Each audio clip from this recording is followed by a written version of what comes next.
mengagetkan dunia kedokteran di Timur Tengah. Seorang pengusaha, Masya Allah, punya keluarga yang sangat besar. Dia berpoligami, punya istri yang 4, kemudian anaknya banyak, harta kerbanya banyak. Perusahaan yang dia tanggung itu lebih dari 20 perusahaan di bawah naungan dia. Orang kaya raya, mampu.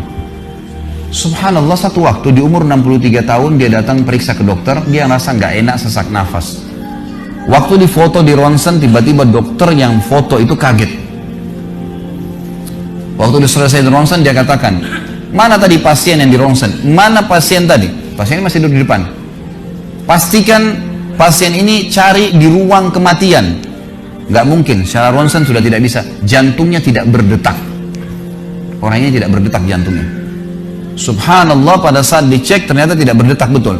Ditanya mana, dokter ini tidak percaya. Dia teriak, dia mengatakan ada orang mati baru di ronsen tapi bernafas, gitu kan. Dia panggil telepon teman-teman spesialisnya, kemudian ditelepon datang. Kemudian dikasihlah gambar tersebut kepada temannya, mengatakan mana jenazah ini. Kata temannya, dokter yang foto pertama, ini bukan jenazah, ini orang yang lagi duduk. Kaget dokter yang kedua. Jantungnya tidak berdetak secara medis, nggak mungkin bisa hidup. Bagaimana ceritanya nih? Dipanggil, apakah ini punya Anda? Dia bilang, iya ini punya saya. Dicek lagi kedua kali, benar. Dua-dua dokter ini tahu secara teoritis, shock. Ini nggak mungkin orang mati nih.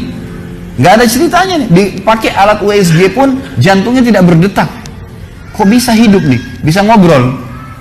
Telepon teman-temannya. Sampai dokter-dokter yang asli dari Jazirah Arab pun yang ada di Eropa, dokter spesialis pada datang keesokan harinya, cek, nggak percaya kejadian ini. Dicek ternyata benar. Kemudian ditelusurin lah, kira-kira bagaimana bisa orang ini masih bernafas, masih ngomong. Si pasien ini mengatakan, ada apa sebenarnya? Dia bilang, orang seperti Anda nggak mungkin hidup, sudah mati. Lalu kata dia, apakah orang seperti saya, jantung tidak berdetak, bisa punya keluarga? Mereka bilang, mustahil. Dia bilang, saya punya istri dan saya melayani mereka. Apakah orang seperti saya bisa bekerja? Dia bilang, mustahil. Saya menaungi 20 perusahaan saya. Semuanya bisa berjalan. Mereka nggak percaya. Sampai datang seorang dokter yang senior dari Jerman, datang khusus karena kasus masalah ini, diundang oleh dokter-dokter spesialis tadi.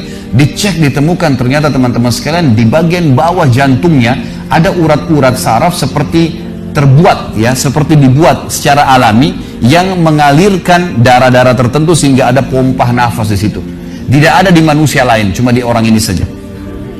Semua dokter mengatakan ini nggak masuk di akal, nggak ada manusia seperti ini di dunia.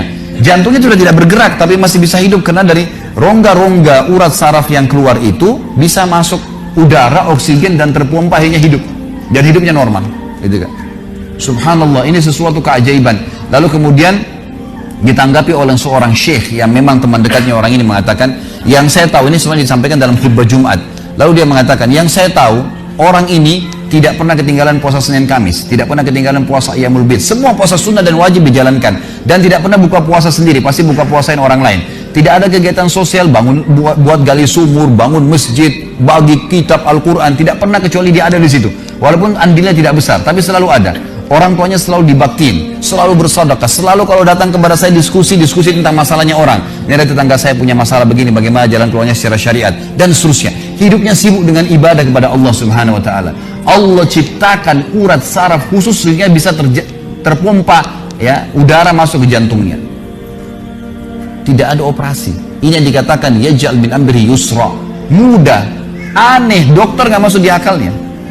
Dan ini banyak orang, subhanallah, lupa dengan Allah Azza wa Jalla. Subuh besok insya Allah kita akan bahas lebih jauh masalah itu.